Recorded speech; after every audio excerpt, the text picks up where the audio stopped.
The morning Soriel lost everything. The bread was still warm in her hands. She stood at the edge of the royal courtyard, the same spot she had occupied every dawn for 2 years, her wooden cart loaded with fresh loaves for the palace stables. Flour dusted her sleeves. The scent of rosemary and oat clung to her hair. And through the open gates of the grand terrace, she watched the man she loved bind himself to another woman. The sundering rite. An alpha king, upon reaching his 30th year, was required to select a bonded consort before the assembled lords of every territory. The rite could not be postponed, it could not be refused. And once the words were spoken beneath the iron antlers of the ancestor throne, the bond was considered unbreakable. Soriel had known this day was coming. Callan had warned her, lying beside her in the hidden root cellar beneath the eastern paddock, his fingers tracing slow circles on her bare shoulder, while moonlight leaked through the floorboards above. "It is a formality," he had murmured against her temple. "A political performance. The consort rite means nothing compared to what exists between us." "Then why can you not choose me?" she had asked, though she already knew the answer. "Because you are not of noble blood. The council would never accept it. But I swear to you, Soriel, on the mark I have given you, that no woman will ever hold what you hold. When the rite is done, I will find a way. I will change the laws if I must." She had believed him, not because his words were pretty, but because the claiming mark he had placed on the inside of her left wrist burned with a heat that matched the conviction in his amber eyes. A secret mark, hidden beneath the leather wrap she wore every day, invisible to everyone but the two of them. Now she stood in the courtyard with flour on her hands and watched the conviction die. The terrace was crowded with hundreds of noble wolves. Banners of crimson and iron gray hung from the stone columns. The High Warden recited the rites in a voice that carried across the still morning air, and Callan stood at the center of it all, dressed in the black and silver of his bloodline, his broad chest crossed with the ceremonial sash of kingship. The eyes that had once looked at her as if she contained every star in the firmament were empty now. Soriel gripped the edge of her cart. Her knuckles whitened around the rough wood. Something was wrong. She could see it in the way he moved. Too stiff, too measured. As if his body were a marionette being guided by strings she could not see. The 5 candidates ascended the terrace steps in their ceremonial white. Daughters of the great houses, every one of them groomed for this moment since birth. And at the front, tall and sharp-featured, with hair the color of dark wine and a smile that never quite reached her eyes, walked Revka of House Soranthal. The Soranthals controlled the western mountain passes and commanded the largest standing army outside the crown's own forces. Their daughter had been promised to this moment for a decade. Soriel's mark burned beneath its leather binding, a deep, searing pulse that made her bite her lip to keep from crying out. "Look at me," she thought desperately. "Look this way. Find me. Remember what you promised." Callan did not look. "Callan, Alpha King of Cathara, blood of the founding pack," the High Warden intoned. "You stand before the assembled lords. Name your consort." The silence that followed was the longest of Soriel's life. She watched his throat move, watched his hands clench at his sides, then relax with mechanical precision. Watched the muscles in his jaw tighten and release, as if he were fighting something deep inside himself and losing. "I name," he said, and his voice sounded like it belonged to a dead man. "Revka of House Soranthal." The terrace erupted in celebration. Wolves howled. Lords embraced. Warriors stamped the stone in approval. And in the courtyard below, unseen and unheard, Soriel felt the warm loaves tumble from her numb fingers and scatter across the cobblestones. The mark on her wrist did not fade. It screamed. White-hot agony ripped up her arm and buried itself in her chest. She doubled over against the cart, a strangled sound escaping her throat that was swallowed by the noise above. Her vision blurred. Her knees struck the ground beside the fallen bread, and she knelt there in the dirt, one hand clamped over her wrist, watching through tear-streaked eyes as Callan took Revka's hand and raised it to the cheering crowd. He did not flinch. He did not search the courtyard. He did not look like a man who remembered that a baker's daughter carried his mark on her skin and his secret in her blood. Her other hand pressed flat against her stomach. 8 weeks. She had counted the days with terrified precision. 8 weeks since the night in the root cellar when the bond between them had deepened into something that left consequences. She had planned to tell him today, after the rite, when he came to her as he always did, slipping through the stable shadows with that crooked half-smile she had never been able to resist. Now he stood on the terrace with another woman's hand in his, and the words she had rehearsed turned to ash in her mouth. Soriel gathered the fallen loaves with shaking hands and placed them back in the cart, one by one, because she did not know what else to do. Then she pushed her cart toward the stables, delivered the bread as she did every morning, and walked back to her small bakery without a single person noticing that the world had ended. No one saw her leave. No one heard the howl that split the dawn sky 20 minutes later, rising from the grand terrace with a grief so raw that wolves across the city stopped in their tracks and whimpered.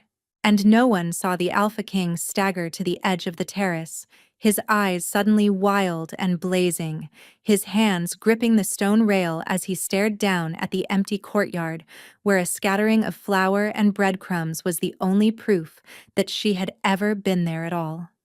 It had begun with bread. 7 months before the sundering rite, Soriel had been delivering the dawn loaves to the royal stables, as she had done since her grandmother died and left her the bakery. It was simple work. Honest work. She arrived before sunrise, stacked the loaves in the stable kitchen for the grooms and handlers, and left before the palace stirred to life. She never lingered. She never looked up at the palace windows. She never gave anyone a reason to notice her. That was the rule her grandmother had drilled into her since childhood. Keep your head down. Keep your gift hidden. A common blood wolf with healing hands is a curiosity. A common blood wolf who can mend bone and close wounds with a touch is a threat. So Soriel kept her head down. She baked bread. She healed no one. And she never, ever looked at the wolves who outranked her. Because meeting the gaze of an alpha was a challenge, and challenges invited attention, and attention invited discovery. She had followed this rule perfectly for 2 years, until the morning the Alpha King's warhorse threw a shoe and gashed its foreleg on the stable gate. The grooms had panicked. The horse was Callan's personal mount, a massive black stallion worth more than every building on Soriel Street combined. Blood poured from a wound that would take weeks to heal and might leave the animal lame. Soriel had not thought. She had simply acted. Her hands found the wound, and the warmth that lived in her palms flowed outward before she could stop it. The flesh knit together beneath her fingers. The bleeding stopped. The stallion quieted, pressing its great head against her chest with a sigh of relief. When she looked up, Callan was standing in the stable doorway. He had watched the entire thing. "You healed him," the Alpha King said. Not a question. Soriel's blood froze. "I did not mean to. Please, my lord, Why do you never look at me?" The question startled her into silence. Of all the things she had expected, an accusation of witchcraft, a demand for explanation, a command to leave, that was not one of them. "I deliver bread," she managed. "I am no one." "You are someone who just healed a wound that would have taken my best physician a fortnight to close." He stepped closer. "And you are someone who has walked through my stables every morning for 2 years without once raising her eyes above the ground. I have noticed, Soriel. I have noticed every single morning." He knew her name. The Alpha King of Cathara knew the name of the baker who delivered bread to his stables. That was the beginning. What followed was 7 months of stolen hours. He came to her bakery after dark. She learned that he hated wine, but drank it because the council expected it. He learned that she sang to the bread dough while it rose because her grandmother swore it made the crust better. He told her about the suffocating weight of the crown. She told him about the gift she had hidden her entire life. The claiming mark came on a night in midwinter. He pressed his mouth to the inside of her wrist, and his teeth broke the skin with a gentleness that made her weep. "You are my mate," he said against her pulse. "The bond chose you. I chose you. And when the time is right, the kingdom will know." She had wrapped the mark in leather the next morning and told no one. Soriel did not return to the stables the next morning. She rose before dawn out of habit, her body moving through the familiar motions of measuring flour and stoking the oven before her mind caught up and reminded her that everything was different now. The dough she had set to rise the night before sat untouched in its bowl, swollen and sour from neglect. She stared at it for a long time. Then she dumped it in the waste bin, locked the bakery door, and began to pack. The mark on her wrist throbbed with a rhythm that matched her heartbeat. It should have been fating. When an alpha chose a consort through the sundering rite, any prior claim was supposed to dissolve.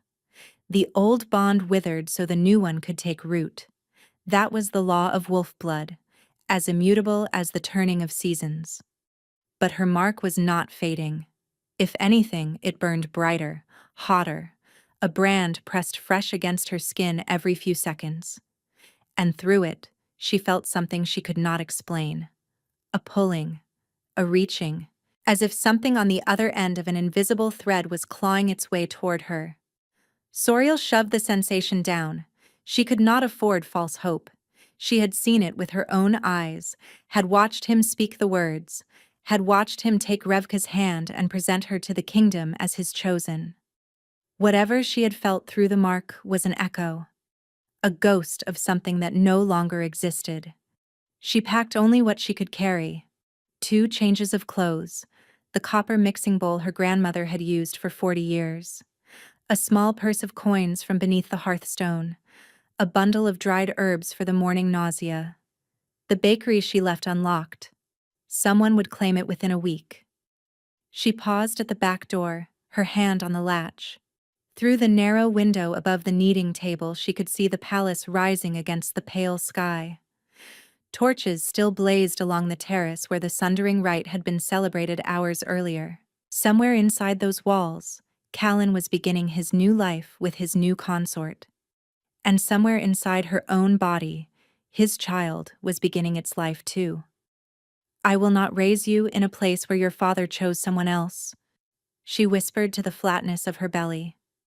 "I will not teach you to keep your head down and hide what you are. You deserve more than shadows." She pulled the leather wrap from her wrist and looked at the mark one final time. It glowed faintly in the pre-dawn dark, a crescent of teeth marks that pulsed with amber light. Beautiful. Agonizing. Soriel pressed her lips to it. "I release you," she said. The words were ceremonial, the traditional severance spoken by a rejected mate. They were supposed to dissolve the bond entirely, freeing both parties. The mark flared white-hot. Soriel cried out, bracing herself against the doorframe as pain radiated from her wrist to her shoulder. She waited for the relief that was supposed to follow, the numbing calm of a severed bond. It never came. The mark dimmed, but did not disappear. The pull in her chest weakened, but did not break. The thread between them stretched thin as spider silk but held. The bond refused to die. Soriel did not have time to wonder what that meant. She shouldered her pack, pulled her cloak tight around her, and slipped into the last darkness before dawn. She did not see the figure that dropped from the palace wall 3 streets behind her, moving with the desperate speed of a wolf on the edge of madness. She did not hear the sound of claws scraping cobblestone as a massive black wolf skidded around the corner of her empty bakery, its nose pressed to the ground, following a scent that was already dissolving in the morning rain. And she did not know that the rain, which began to fall in heavy sheets moments after she passed through the city's southern gate, was the only reason the Alpha King lost her trail. By the time the sun rose over Cathara, Soriel was gone, and the bread cart sat abandoned in the royal stables, its last delivery already going stale. 4 months later, the fishing village of Dunhallow knew Soriel only as Wren. She had chosen the name because it was small and plain and forgettable. She had chosen Dunhallow for similar reasons. It sat on the northern coast, as far from the capital as the kingdom's borders allowed, a place where salt wind scoured the cliffs, and the nearest road of any consequence was a 2-day ride south. The village elder, a grizzled old wolf named Harsk, had taken one look at her swollen belly and wind-burned face, and asked no questions. He gave her the empty cottage above the smokehouse in exchange for bread. Bread, it turned out, was the one thing Dunhallow lacked. The nearest mill was 40 miles inland, and the last baker had died 2 winters past. The villagers had been surviving on flat cakes cooked on hearthstones, dense and tasteless, and nothing like the golden-crusted loaves Soriel pulled from her small clay oven each morning. Within a week, she was indispensable. She baked from midnight to dawn, the rhythm of kneading and shaping grounding her when grief threatened to pull her under. The work was familiar. The heat of the oven was familiar. And if she sometimes caught herself humming the songs her grandmother had taught her, the ones that made the crust crack just right, she could pretend for a few hours that her life had not been gutted to the foundations. The days she could manage. It was the nights that nearly destroyed her.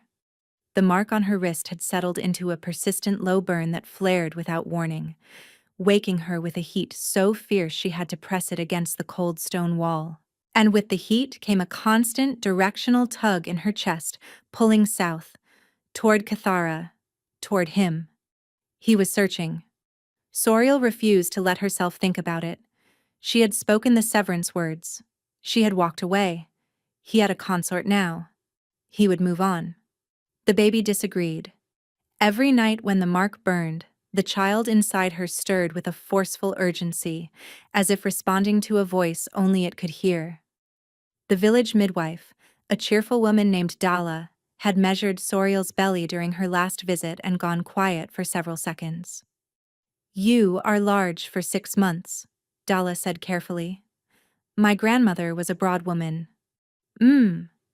Dala pressed her hands to different spots. "I feel a head here, and something that might be another head here." She looked up. "Wren, I think you may be carrying twins." Soriel's heart had stopped. Twins were rare among wolves. Rare and significant.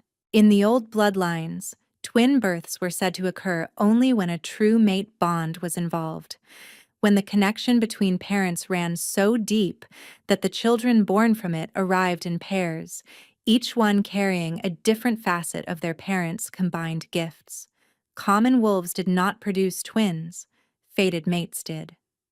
"I am sure it is just the one," Soriel had said, her voice perfectly steady. "Perhaps a large one.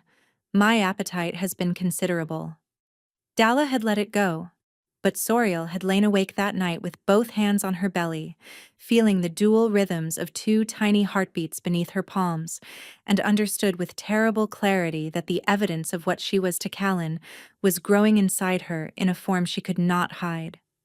She pulled the leather tighter over her mark each morning. She baked her bread. She pretended to be exactly what she claimed: a widow, a nobody, a woman with no past worth mentioning. But the pull in her chest grew stronger every day, and the dreams had started. Soriel could not call them nightmares, because nightmares did not leave her aching with longing when she woke. In them, she stood in her old bakery, flour on her hands, and Callan was there. Not the hollow puppet from the sundering right. The real Callan. The one who leaned against her kneading table and stole pieces of raw dough when he thought she was not looking. The one whose amber eyes crinkled at the corners when she scolded him for it. In the dreams, he spoke to her. The same words. Every time. "I am coming. Wait for me. Please, Soriel. Wait." She woke every morning with his voice still ringing in her ears and the taste of bread flour on her tongue. She told herself it meant nothing. She almost believed it. The traders arrived in Dunhallow on a gray afternoon in late spring, their cart rattling down the coastal road with a load of iron nails and salted pork and news from the south. Soriel was pulling the last loaves from the oven when young Pella, the harbor master's daughter, burst through the bakery door with color high in her cheeks and words tumbling out faster than sense. "Wren, have you heard? The traders. They say the kingdom is falling apart." Soriel set the bread paddle down with deliberate care. Kingdoms are always falling apart according to traders. It makes their goods seem more valuable. "No, this is real." Pella leaned against the counter, breathless. "They say the Alpha King has lost his mind. He has emptied the royal treasury offering bounties. The Western lords are threatening to break away because the crown's wolves keep tearing through their territories, searching every village from the mountains to the sea." Soriel's hands went still. Searching for what? For someone. A woman. No one knows who she is. They say he has not slept since the Sundering Rite. They say his wolf is taking over, that he shifts without warning, that his own council is afraid to be in the same hall with him. The mark beneath Soriel's leather wrap pulsed. She pressed her wrist against her hip. "Crops are failing in the southern provinces," Pella continued. "The herds have scattered. Even the wild wolves have gone strange. They say it is because the king's bond is broken, and when an alpha's bond breaks, the land feels it." Soriel knew this. An alpha's bond was not merely personal, it was the living link that kept the natural order stable. A bond trapped in the agony of incompletion would slowly poison everything it touched. "They are offering 15,000 gold pieces," Pella said. "For any information about the woman." 15,000 Wren. Can you imagine? Soriel could imagine it with the sickening precision of someone who understood exactly what was happening. "The affairs of kings are no concern of ours," she said quietly. Pella left, still buzzing with the thrill of distant drama. Soriel locked the bakery door, sank to the flour-dusted floor, and pressed both hands against her belly. He was searching. Not casually, not quietly. He was dismantling his own kingdom to find her. A king did not do that for a discarded lover. A king did not empty his treasury and terrify his own lords for a woman he had willingly replaced, unless he had not been willing at all. The thought surfaced like a bubble from deep water, and Soriel shoved it back down with the strength of long practice. She could not afford it. Hope was a blade that cut from both directions, and she had already bled enough. But that night, the dream came again. Callan in her bakery. Flour on his hands, his eyes burning amber in the dark. "I am closer now," he said. "Do not run again. Please, I cannot survive losing you twice." Soriel woke with tears on her face and the twin heartbeats drumming against her palms. The pull in her chest had shifted direction. He was coming from the south now. He was close. 3 days after the traders left, the wolves appeared. Soriel spotted them at dawn while carrying the first batch of loaves down the cliff path to the smokehouse. 3 shapes on the ridge above the village, motionless against the gray sky. They were too large to be wild wolves and too still to be anything but watchers. Her blood turned cold. She delivered the bread with steady hands, returned to her bakery, and bolted the door. Through the salt-crusted window she could see the ridge. The wolves had not moved. They were waiting. An hour passed. 2. Soriel worked the dough with mechanical precision, her mind racing through options she already knew were useless. Dunhallow had no walls, no garrison, no place to hide that a wolf's nose could not find. She was trapped. The knock came just after midday. It was polite, measured. 3 deliberate raps that somehow conveyed both authority and restraint. Soriel picked up the iron bread peel, the heaviest tool she owned, and approached the door. The man who stood on her threshold was lean rather than massive, with close-cropped gray hair and a weathered face. His pale amber eyes moved over her with the quick assessment of someone who had been searching for a very long time.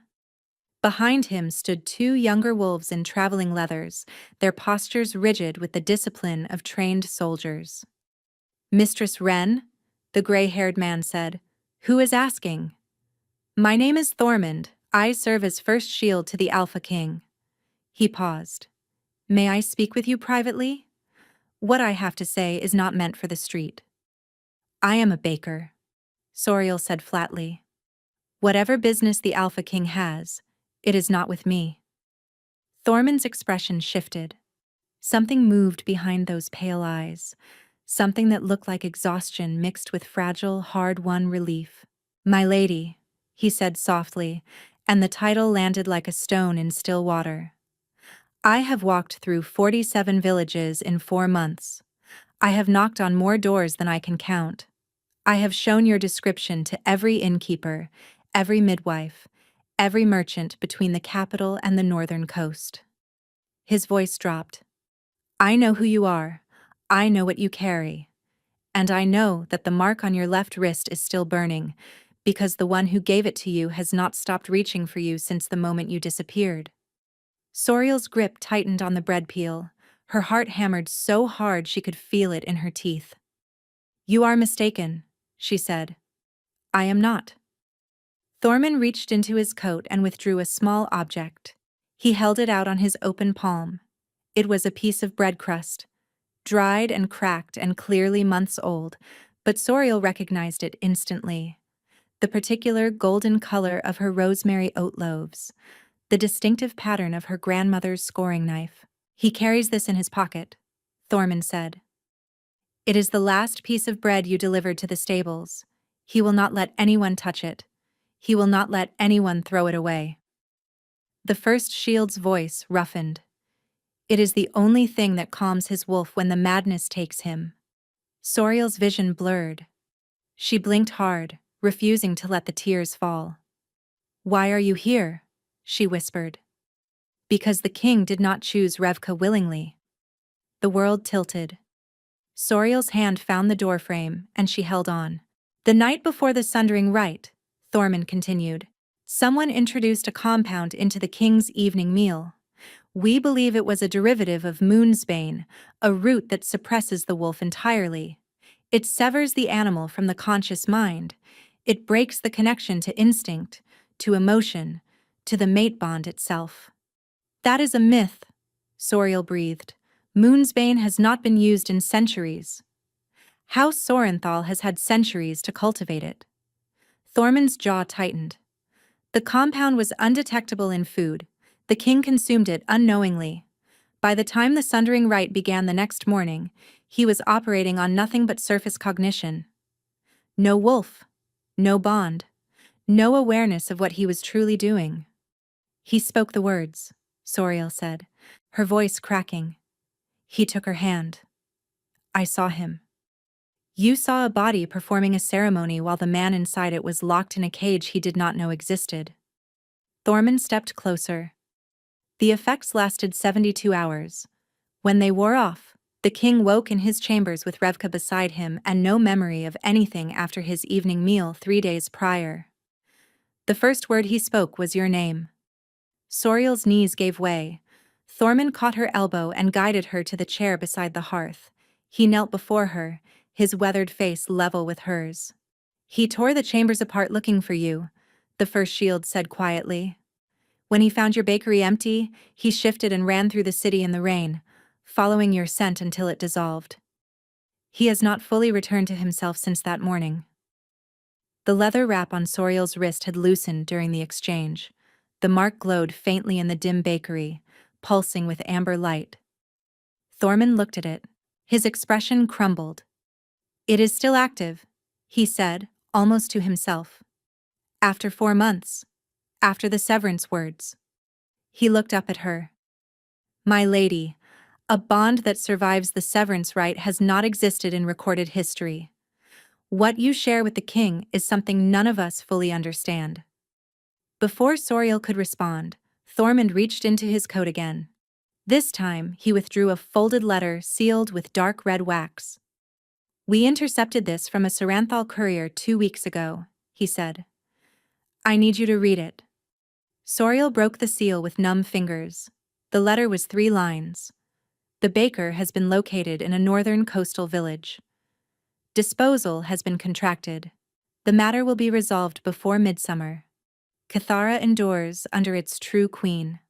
Soriel read the words twice. The second time, her hand moved to her belly, where both babies kicked in sharp, simultaneous protest. "Disposal," she repeated. The word tasted like iron. "Assassins," Thormund confirmed. "We do not know how many or how close." "Then you should not have come here," Soriel said fiercely. "If they are watching, you have confirmed exactly where I am. Which is why we must move quickly. The king is 3 days behind me. The bond is guiding him north. He will find Dunhallow with or without my help."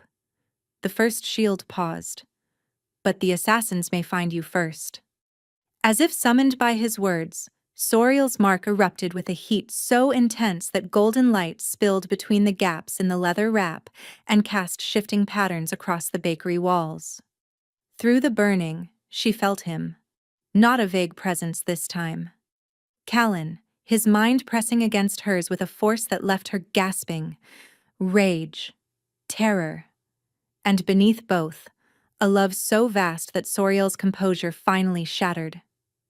She bent over her belly and wept. And far to the south, on a road that wound through the western foothills, a massive black wolf lifted its head, its golden eyes blazing, and changed direction toward the coast. He had felt her. He was running. The attack came at dusk. Soriel had spent the afternoon arguing with Thormund about routes.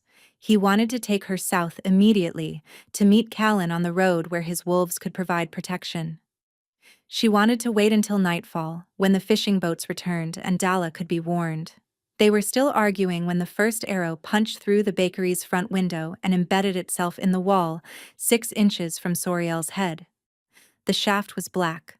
The fletching was stripped of color, and the tip glistened with a dark, oily substance that Soriel's healer instincts identified before her conscious mind caught up. Night vein. A poison distilled from cave fungus that stopped the heart in under a minute. "Down!" Thormund roared. He seized Soriel's arm and hauled her below the window line as a second arrow shattered the glass above them. The 2 soldiers burst through the back door, already mid-shift, their bodies twisting into wolf form as they leapt into the fading light. "The cellar," Thormund commanded. "There is a passage beneath the smokehouse." "How do you know that?" "I spent 3 days mapping this village before I knocked on your door. Go." A howl of pain tore through the air outside, one of the soldiers. Then silence. Thormund's face went rigid. "Move, my lady." Soriel grabbed the trapdoor ring, but before she could pull, the back wall of the bakery exploded inward. 3 wolves poured through the gap, dark-furred and coordinated with the mechanical precision of trained killers. Thormund shifted instantly. His wolf form was lean and silver-pale, smaller than the attackers but faster. He met the first assassin mid-leap, but there were 3 of them and 1 of him. The second assassin cut off her path to the cellar. The third crashed through the front door, and behind it stepped a hooded man with a recurve bow. Another night vein arrow knocked. "The Saranthal send their regards," he said, raising the bow toward Soriel's chest. Thormund, locked in combat with the lead assassin, could not reach her. The second wolf crouched between her and every exit. The archer's fingers tightened on the string. Soriel had no weapon. No escape. No time. She had only the warmth. It rose from somewhere deeper than instinct, deeper than thought. From the place where her grandmother's gift had slept for 26 years, stirring only in moments of mortal need. It flooded her palms, her arms, her chest, a golden heat that was nothing like the burn of the mark, and everything like the feeling of pulling bread from a perfect oven, that rush of creation, of something raw, becoming something whole. Soriel did not think. She pressed her glowing palms together and pushed outward. The light that poured from her hands was not gentle. It was not the soft warmth she had used to mend a horse's leg in a quiet stable. This was a detonation, a wave of golden force that blasted through the ruined bakery like a sunrise compressed into a single heartbeat. The archer was thrown backward through the doorframe. His bow snapped, his body struck the cobblestones 20 feet away and did not rise. The two assassin wolves yelped and scrambled, their fur smoking where the light had touched them. One fled through the shattered back wall, the other turned to follow, then stopped. It looked at Soriel, its scarred muzzle curled back from teeth still wet with the soldier's blood, and it lunged. Soriel's power was already draining, the blast had cost her more than she had realized, and her vision was beginning to blur at the edges. She raised her hands again, but the light that came was thin, flickering, barely enough to warm her own skin. The wolf's jaws opened wide enough to take her throat. Thormund hit it from the side like a silver missile. The impact sent both wolves tumbling across the flour-dusted floor. They fought with a viciousness that was terrible to watch. Thormund's speed against the assassin's raw mass, blood and fur and fragments of broken furniture flying in every direction. The assassin pinned Thormund against the overturned kneading table. Its jaws found his shoulder and bit down. Thormund howled, a sound of agony that cut through Soriel like a blade. She was on her knees beside him before she knew she had moved. Her hands found the wound, and what little power remained in her poured into the first shield's torn flesh. Not enough to heal completely. Enough to stop the bleeding. Enough to buy him seconds. Thormund surged upward with renewed strength, his jaws closing around the assassin's throat. The dark wolf thrashed once, twice, then went still. Silence fell over the ruined bakery. Thormund shifted back to human form, clutching his shoulder where the wound still seeped. His face was gray with pain. "How many more?" Soriel demanded. "I do not know. Contracted killers work in cells. There could be a second team." Soriel looked at the destruction around her. The bakery her grandmother had built was gone. Flour and blood covered every surface. The oven itself had cracked from the force of her blast. Her hands were still glowing faintly. She stared at them. "You are more than a healer," Thormund said quietly. "The old texts call it the Forge Gift, the ability to create and destroy in equal measure. It has not appeared in a common blood wolf in over 300 years." Before Soriel could respond, her mark ignited with a heat that made the earlier flares feel like candlelight. She gasped, clutching her wrist, and through the searing pain she felt the bond snap taut, like a rope pulled to its breaking point. He was close. Not days away, not hours, minutes. The ground beneath her feet began to tremble. The cliff face split apart.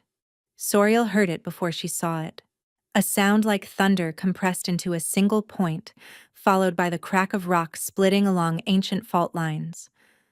The western bluff above Dunhallow, a wall of limestone that had stood for 10,000 years, broke apart as something enormous came through it. Not over it, not around it, through it. The wolf that emerged from the cascade of falling stone was black as a moonless sea, larger than any wolf Soriel had ever seen. Its eyes burned gold, not amber, not yellow. Gold, like molten metal poured into living sockets. It crossed the distance to the village in 6 impossible strides, and when it reached the ruins of the bakery, those burning eyes found Soriel through the broken wall. She could not move, could not speak, could only stand in the wreckage with flour in her hair and blood on her apron, staring at the creature that contained the man she had loved and lost and tried to stop loving and failed. The wolf stepped through the broken wall with a delicacy absurd for its size, its great paws picking around the debris as if afraid of disturbing the space that had belonged to her. It stopped 2 feet away, and then it lowered its great head and pressed its nose to her belly. Both babies kicked, hard, simultaneously, A double impact that made Soriel gasp and the wolf make a sound she had never heard from any animal. A low, broken whine that vibrated with frequencies that bypassed her ears and landed directly in her chest. "Callan," she whispered. The shift was instantaneous. One heartbeat, a wolf. The next, a man on his knees before her, his hands hovering over her stomach as if the curve of it were something sacred and fragile and terrifying all at once. He looked up at her, and Soriel saw the ruin of 4 months carved into every line of his face. He was gaunt. His cheeks were hollow, his eyes sunken into shadows so deep they looked like bruises. His dark hair was longer than she had ever seen it, tangled and matted from days of running in wolf form. His hands trembled. The Alpha King of Cathara was trembling. "You are alive," he said. His voice was destroyed, shredded, as if he had been howling for months and had nothing left. "You are alive? And you are—" His gaze dropped to her belly again. His mouth opened. Closed. Opened again. "May I touch them?" he asked. The Alpha King, asking permission. Soriel took his shaking hand and pressed it flat against her stomach. The twins surged into motion, kicks and rolls and what felt like somersaults, both of them responding to their father's touch with a fervor that bordered on frenzy.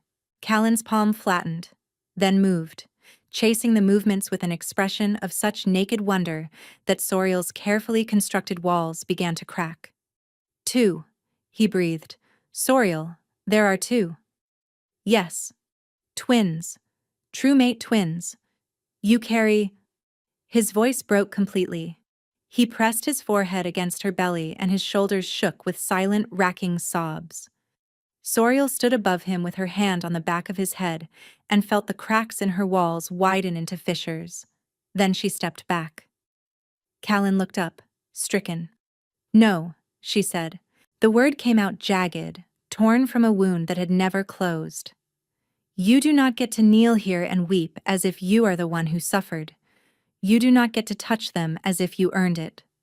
Soriel, I was there." Her voice rose and she could not stop it. "I stood in your courtyard with flour on my hands and your child in my belly, and I watched you choose her. I watched you take her hand. I watched you stand on that terrace and declare her your consort while I knelt in the dirt picking up fallen bread." Callan flinched as if she had struck him across the face. "Do you know what I did after that?" Soriel continued, the words pouring out like water through a broken dam. "I delivered the bread. I walked into the stables and I stacked the loaves, and I smiled at the grooms and I walked home. Because what else could I do? I was nobody. I was the girl who never looked up. And you had just proven that I was right to keep my head down. Because looking up, looking at you, loving you, had destroyed me. I was drugged." Callan rose to his feet, and the anguish in his voice was so raw it scraped against her like rough stone. "Thormund told you. The Moonsbane. I know what Thormund told me." Tears streaked through the flower dust on her cheeks. "And I want to believe it. I want to believe it so badly that it terrifies me. Because if I let myself believe and it turns out to be a lie, I will not survive it a second time." Callan closed the distance between them in a single stride. His hands cupped her face, tilting it up, forcing her to meet his gaze. His golden eyes were wet, red-rimmed, burning with an intensity that was almost too much to bear. "Then feel it," he said fiercely. "Stop listening to words and feel the bond. You know I cannot lie through the mark. You have always known." His thumb brushed the leather wrap on her wrist. Gently, as if handling something infinitely precious, he loosened the binding and let it fall away. Amber light blazed from the crescent of teeth marks, and with it came a flood of sensation so overwhelming that Soriel's knees buckled. Callan caught her, his arms wrapping around her, holding her upright as the bond roared open between them. She felt everything. His terror on the morning he woke with no memory and a stranger in his bed. the frantic sprint through rain-soaked streets, following a scent that grew fainter with every passing second until the rain swallowed it entirely. The months of searching, the villages, the false leads, the sleepless nights while his wolf clawed at the inside of his skull, demanding to run, demanding to find her. And she felt beneath all the pain and rage and anguish the bedrock truth that he had never once wavered from. He loved her, not the way kings loved useful alliances, not the way men loved convenient pleasures. He loved her the way bread loved fire, the way dough loved the patience of rising, the way a song loved the voice that carried it, completely, structurally, as if the removal of her would cause him to collapse into something that no longer resembled himself. Soriel's resistance broke. She grabbed the front of his shirt and pulled him down and kissed him with 4 months of grief and fury and longing compressed into a single, devastating point of contact. The bond detonated. Golden light flooded from both of them, his mark and hers flaring in unison, a matched pulse that sent ripples of warmth radiating outward through the ruined bakery, through the village, through the cliffs and the sea and the darkening sky. Every wolf in Dunhallow lifted its head. Every wolf in the king's approaching army stopped mid-stride. When they finally broke apart, both gasping, Callan pressed his forehead to hers. "I have not touched Revka," he said quietly. "I have not spoken to her. I have not been in the same room with her since the morning I woke. The consort right is void. It was always void. The Saranthals will not accept that. The Saranthals will answer for what they have done." His hand moved to her belly, cradling the curve where his children grew. "They tried to take my will. They tried to take my mate. And now they have tried to take my children." His eyes hardened to molten gold. There is no version of this story where they survive what comes next. A howl rose from the cliffs, then another. Dozens of voices joining a chorus that rolled across the coastal village like thunder.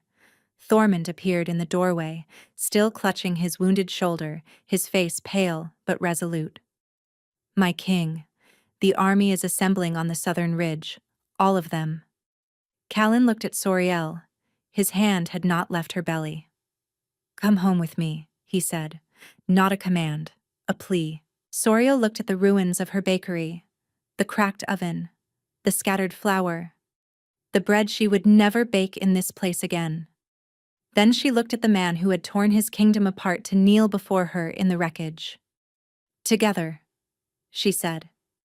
Callan's eyes burned. Together. They rode through the night. Callan had refused to let her out of arm's reach. He lifted her onto his horse before she could protest, settled in behind her, and wrapped one arm around her waist with a possessiveness that should have irritated her, and instead made something deep inside her chest finally unclench. The twins seemed to agree. For the first time in weeks, they settled into stillness, their frantic kicking replaced by a quiet warmth that spread through Soriel's belly like sunlight through bread dough. "They know you," she said softly, resting her hand over his where it cradled her stomach. "They knew me before I arrived." Callan's voice was rough against her hair.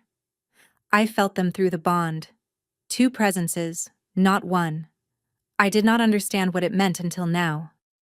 He told her everything as they rode, details the bond had shown her in fragments, waking to find Revka in his chambers, the horror of the consort ring on his hand, throwing her out when he realized what had been done. But hearing it spoken aloud in his broken voice made it real in a way the bond's raw emotion had not. He told her about standing in her empty bakery after the rain washed away her scent, his hands on her kneading table, breathing in the last traces of flour and rosemary. "I kept a piece of the bread," he said quietly. "The last loaf you delivered. Thormund showed me. It sounds like madness. It sounds like you." Soriel turned her head to look at him. The relief of finding her had loosened whatever iron will had been holding him upright, and exhaustion was flooding into every line of his face. She reached up and touched his face. His eyes closed, and he leaned into her palm with a shudder. "I dreamed of you," she said. "Every night. You came to the bakery and told me you were coming." Callan's eyes opened. "Those were not dreams. My wolf, when I finally slept, he reached for you through the bond. I did not know if it was working. I did not know if you could hear." "I heard." Her thumb traced the hollow of his cheek. "I thought I was going mad." "We were both going mad." He caught her hand and pressed his lips to her knuckles. "Separately, when we should have been going mad together." Despite everything, Soriel laughed. It was a small sound, fragile and unexpected, and it surprised them both. Callan stared at her as if the laugh were a miracle, and then something in his face softened in a way that made her heart ache. "I missed that," he whispered.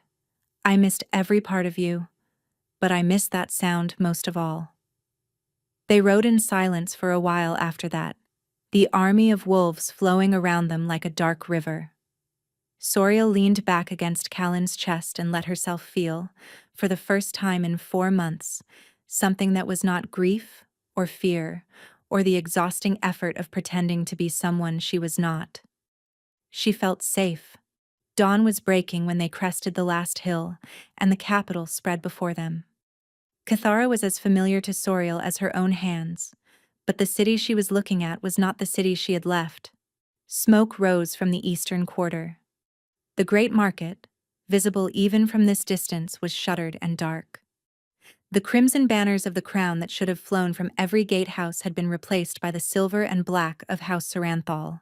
And above the palace itself, mounted on the highest tower where the king's standard had flown for 12 generations, hung the Saranthal crest, a coiled serpent devouring its own tail. "No!"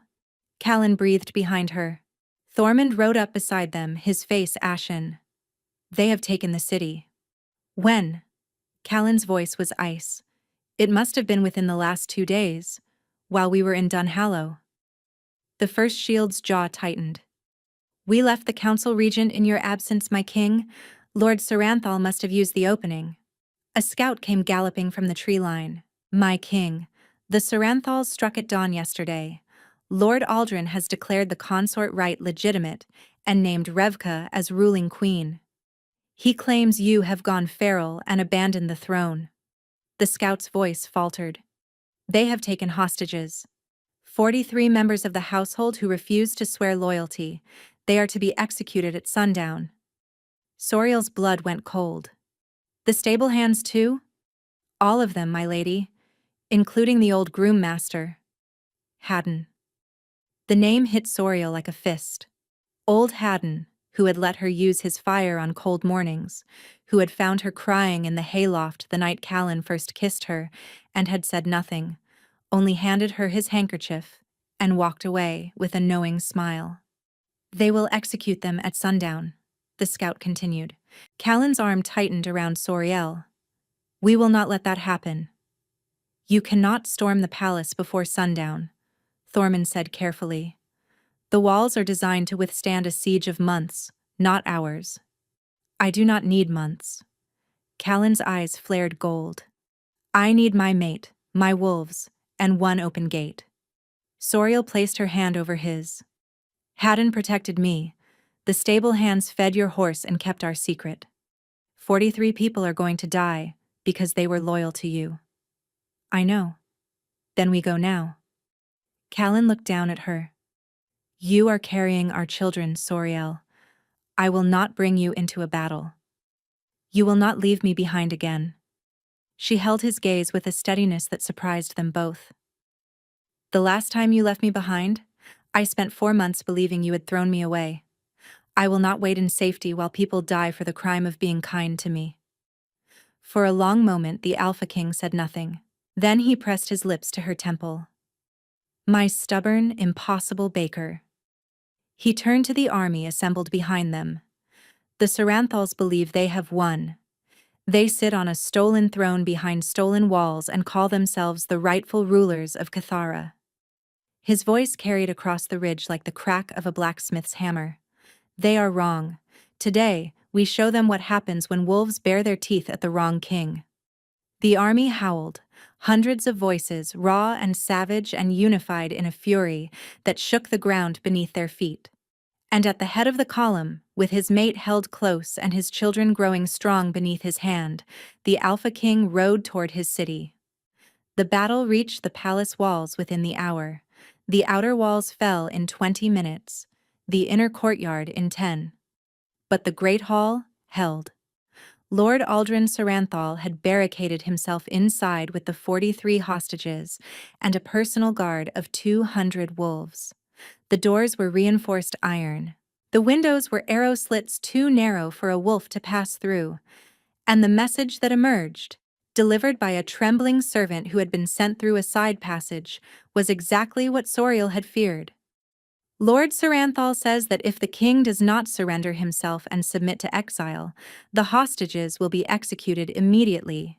He will begin with the old groom master. Callan stood before the sealed doors, his chest heaving, blood from a dozen minor wounds staining his torn clothing. Around him, his wolves circled with barely contained violence, waiting for the command to breach. "We cannot break those doors before he starts killing," Thormund said from behind a makeshift barricade, his wounded shoulder bound in strips torn from his own shirt. "Not in time." "There is another way in," Soriel said. Every head turned toward her.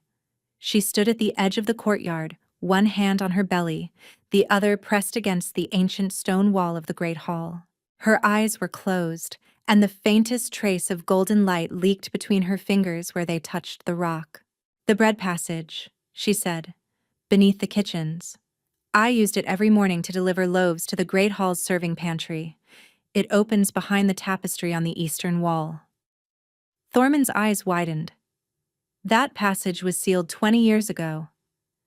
The door was sealed. The tunnel was not. Soriel opened her eyes. "I know because I repaired the door's hinges myself when I was 16.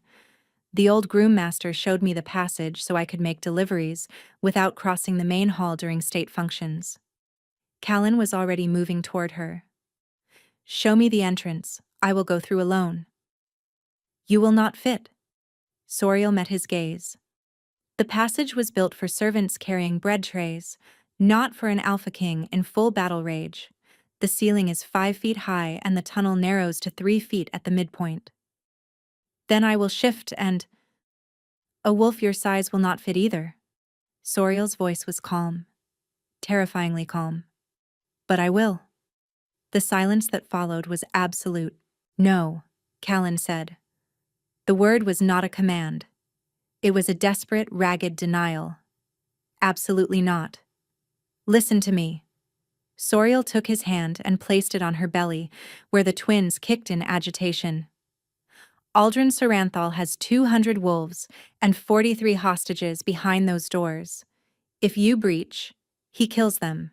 If you surrender, he kills you, and then he kills them, and then he kills me and our children. The only option that saves everyone is someone on the inside." "You are 7 months pregnant." "I am 7 months pregnant. I know every inch of that passage, and I have a gift that just threw a professional assassin through a stone wall." She squeezed his hand. "I am not the girl who kept her head down anymore, Callan. You asked me once why I never looked at you. I was afraid of being seen. I am not afraid anymore." Callan's jaw worked.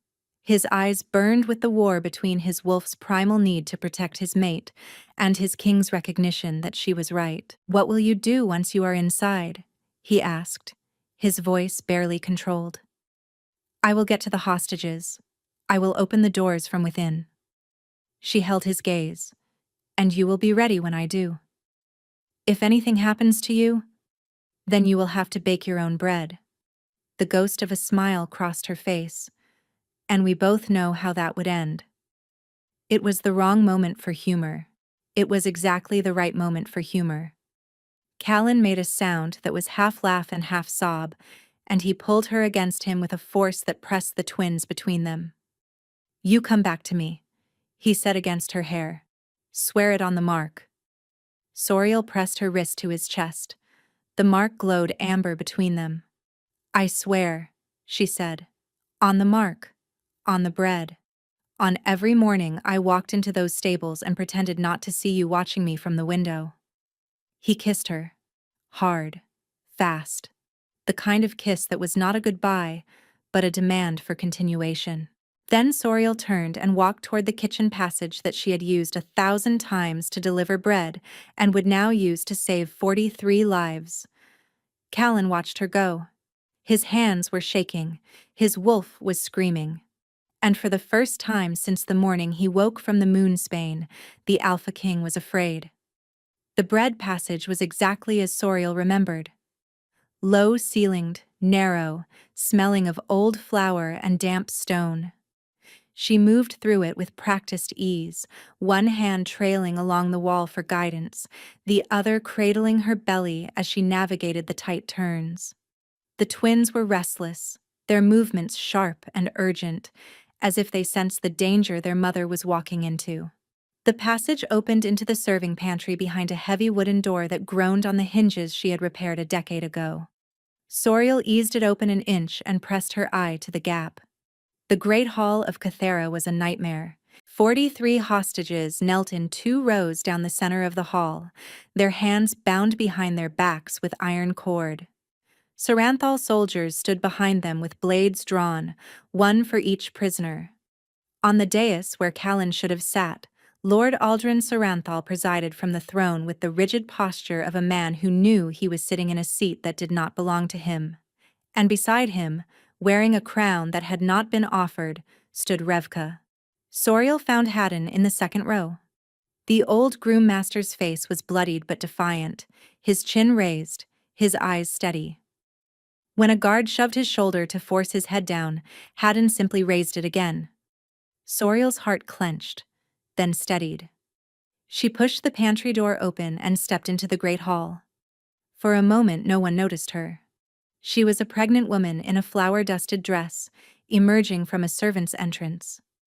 She was, in every visible respect, exactly what she had always pretended to be. Nobody. She made it halfway across the hall before Revka's voice cut through the tension like a whip. "Stop her!" 2 guards converged on Soriel immediately, seizing her arms. She did not resist. Lord Saranthal leaned forward on the stolen throne, his eyes narrowing. "And who is this?" "The baker." Revka descended from the dais, her dark wine hair catching the torchlight. "The one who delivered bread to the stables. The one Callan has been tearing the kingdom apart to find." Her lip curled. "The one carrying his illegitimate offspring." A murmur rippled through the Saranthal soldiers. The hostages shifted, and Soriel saw Haddon's eyes widen with recognition and immediate terror. "No," the old groom master breathed. "Girl, what have you done?" Soriel ignored him. Her gaze was fixed on Lord Saranthal. "You want the king to surrender?" she said. "I am offering you something worth more than his surrender." Saranthal's eyebrow rose. "Go on?" "Me, his mate, his unborn heirs." Soriel's voice carried across the silent hall with a clarity that surprised even her. "Release the hostages, all 43. Let them walk out the front doors unharmed, and I will remain as your prisoner." "Soriel, no!" Haddon's shout was cut short by a guard's fist. Lord Saranthal studied her with the cold calculation of a man weighing flesh against leverage. "A generous offer. But why should I trade 43 commoners for 1 baker's daughter?" "Because 43 commoners give you nothing. The Alpha King's mate and children give you everything. Control over the succession. Leverage over Callan. A hostage he will never sacrifice, no matter the cost." Revka stepped forward. "Father, kill her now. She is a threat as long as she breathes." "Silence, daughter." Sorenthal's eyes had not left Soriel's. "The girl speaks sense."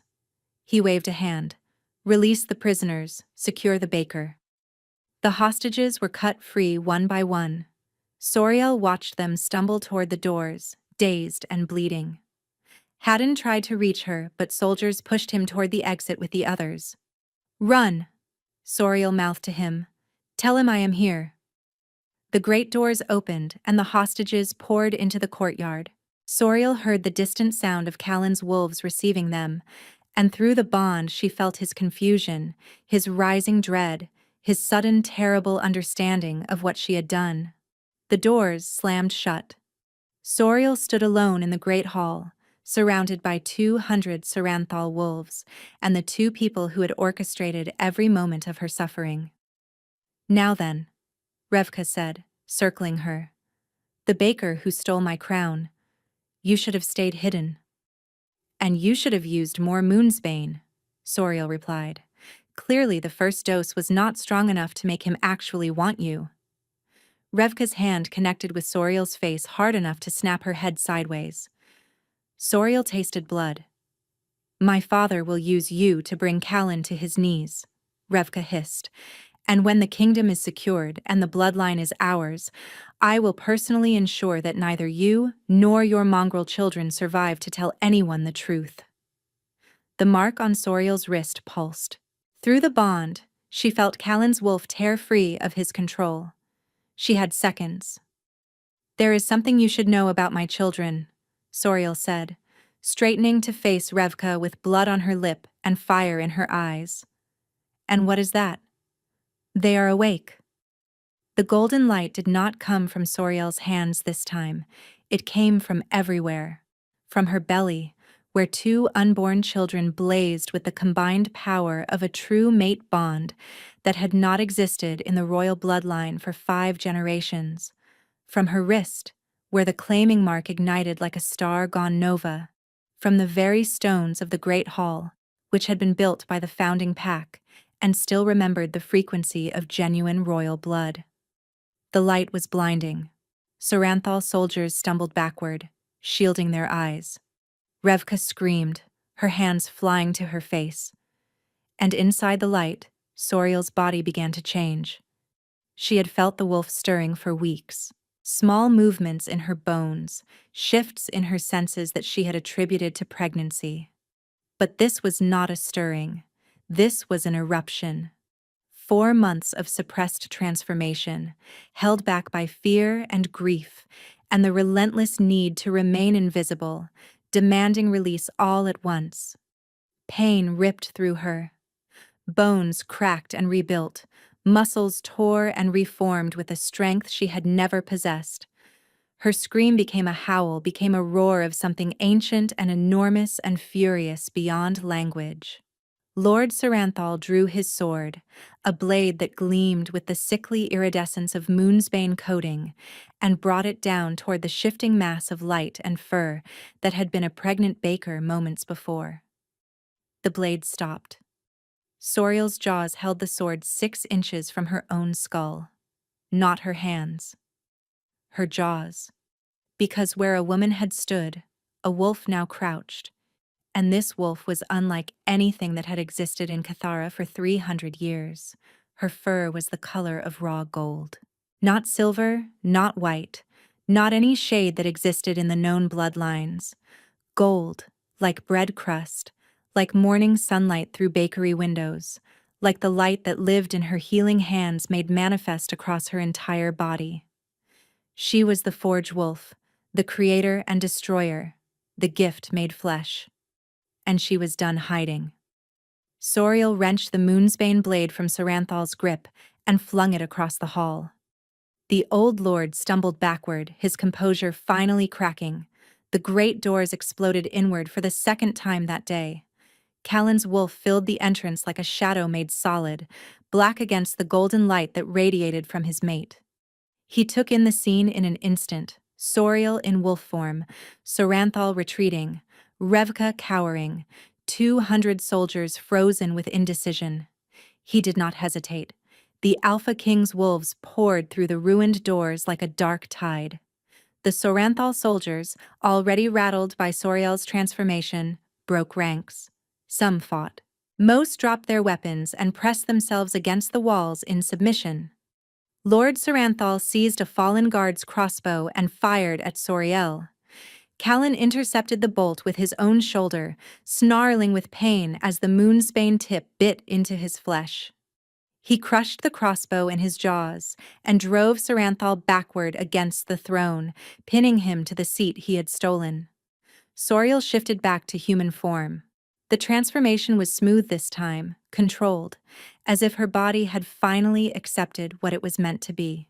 She stood in the center of the great hall, one hand on her belly, golden light still flickering across her skin. Revka had retrieved a knife. She advanced toward Soriel from the side, her face twisted with wild fury. "You are nothing," Revka spat. "A baker. A servant. A girl who could not even look the king in the eye." "I was everything," Soriel replied quietly. "You just could not see it. Neither could I for a long time. But he could. He saw me every morning for 2 years before he ever spoke a word. And when he finally asked why I never looked at him, it was because he had been looking at me the entire time." Revka lunged with the knife. Soriel caught her wrist. The forge gift flared in her palm, not violent this time, not destructive. Something more precise. She held the blade inches from her own chest and poured warmth into Revka's hand until the metal grew too hot to hold. The knife clattered to the stones. Revka sank to her knees, cradling her burned hand, and for the first time, the false queen of Cathara looked up at the true one with something that was not contempt. It was fear. Callan shifted back to human form, blood running from his moonsbane wound. He crossed to Soriel and took her face in his hands. "Are you hurt?" "No." She placed her hand over the bolt wound on his shoulder, and golden warmth flowed from her palm into his flesh. The poison neutralized. The wound closed. He shuddered with relief. "You shifted," he breathed. "Soriel, you are gold." "Apparently, I have been hiding more than I knew." He pulled her against him, his forehead pressed to hers, his body shaking with the aftermath of battle and terror, and the overwhelming reality that she was alive and whole, and standing before him in the hall, where his ancestors had ruled for 12 generations. "Claim me," he said, "here, now, in front of all of them. Complete the bond, so that no Saranthal, no council, no power in this kingdom or any other can ever separate us again." Soriel looked into his golden eyes. She thought of the morning she had first walked into the royal stables with bread in her arms, and her gaze fixed on the ground. She thought of the girl who had been so afraid of being seen that she had made herself invisible. That girl was gone. Soriel pressed her lips to the place where his neck met his shoulder. She felt his pulse racing beneath her mouth. She felt the bond straining toward completion, 2 halves of a single thread reaching for each other across the gap that had separated them for too long. Her teeth broke his skin. The bond completed. It was not an explosion this time. It was a rising, like bread in a warm oven, like dough expanding into its final shape. Slow and inevitable and perfect. His memories poured into her, and hers into him, and for one shimmering, eternal moment, they saw themselves through each other's eyes. He saw the girl who kept her head down, who baked bread in the dark, who healed a horse and looked up to find a king staring at her, and felt, for the first time in her life, the terrifying possibility of being known. He saw her strength, her stubbornness, her quiet, relentless courage. He saw the woman who had walked into an enemy stronghold 7 months pregnant and bargained her own life for 43 strangers because she could not bear the thought of anyone else suffering for her sake. She saw the boy who became king too young, who walked through his own stables every morning pretending to check his horses and really watching for the baker's daughter who never looked up. She saw the man who carried a piece of stale bread in his pocket because it was the closest he could get to holding her, who tore his kingdom apart not because he was mad, but because he was incomplete, and the missing piece of him had vanished into the rain. When Soriel released him, they were both weeping. "My queen," Callan said. "My king," she answered. And in the great hall of Cathara, surrounded by defeated enemies and loyal wolves, and the echoes of a battle that had finally ended, the Alpha King and his baker pressed their foreheads together and breathed. The Saranthals faced judgment before the assembled packs of Cathara on the first day of summer. Lord Aldrin was stripped of his titles, his lands, and his wolf. The Moonsbane compound that his house had cultivated in secret for decades was destroyed. Every root and seed and vial burned in a pyre that the entire kingdom watched. He was exiled to the salt flats beyond the eastern border, where nothing grew and no pack would shelter him. Revka was given a choice: exile or execution. She chose exile. As she was led from the great hall in chains, she glanced at the claiming mark on the new queen's wrist, and something in her expression shifted from hatred to a grief that might have been the first stirring of understanding that some things could not be stolen because they were never possessions to begin with. The kingdom healed. Slowly, the way all true healing does. The crops pushed green shoots through damaged soil. The herds returned. The wild wolves settled back into the rhythms of territory and season. Soriel did not stop baking. This was the detail that surprised the kingdom most. The new queen, the woman who carried the forge gift and had shifted into a golden wolf in the middle of the great hall, continued to rise before dawn, knead dough with her own hands, and produce bread that the palace staff swore was the finest in 3 territories.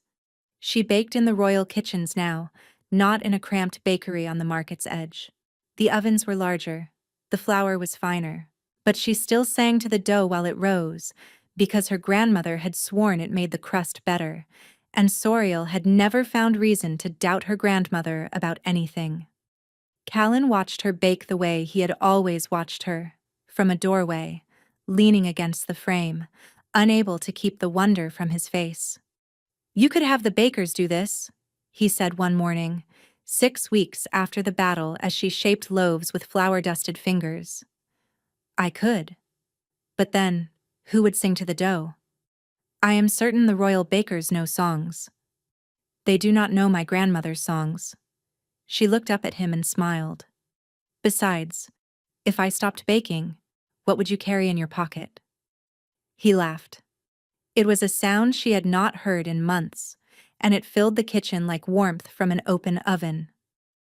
On a morning in late summer, when the palace gardens were heavy with the scent of lavender and the sun poured through the kitchen windows in wide golden bands, Soriel gave birth to twins, a boy, dark-haired like his father, who opened his eyes and looked at the world with a calm amber gaze that seemed to take in everything and judge nothing, and a girl, born howling, whose tiny fists glowed with faint golden light that faded slowly as Soriel held her against her chest and hummed the rising song. Callan held his son in arms that could break iron and cradled him as if he were made of breath and starlight. Tears ran freely down the Alpha King's face, and he made no effort to hide them. "Thank you," he said, his voice cracking, "for coming back, for fighting, for not giving up on us when I gave you every reason to."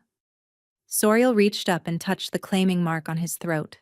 Silver now, healed into a scar that matched the one on her wrist, both of them permanent testaments to a bond that had survived poison and betrayal and 4 months of separation and the relentless, grinding pressure of a world that had tried in every conceivable way to keep them apart. "You asked me once why I never looked at you," she said softly. "I was afraid that if I did, you would see everything I was trying to hide." Callan leaned down and pressed his lips to her forehead. "I saw it anyway," he said. "Every morning. Every single morning."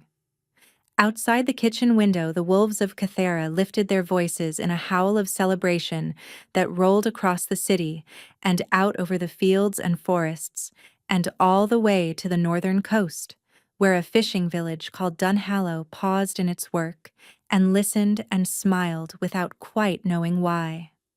And in the royal kitchens, beside an oven that smelled of rosemary and oat, A queen held her children while a king held her, and the bread rose golden in the warmth. Thank you so much for listening. I hope you enjoyed this story.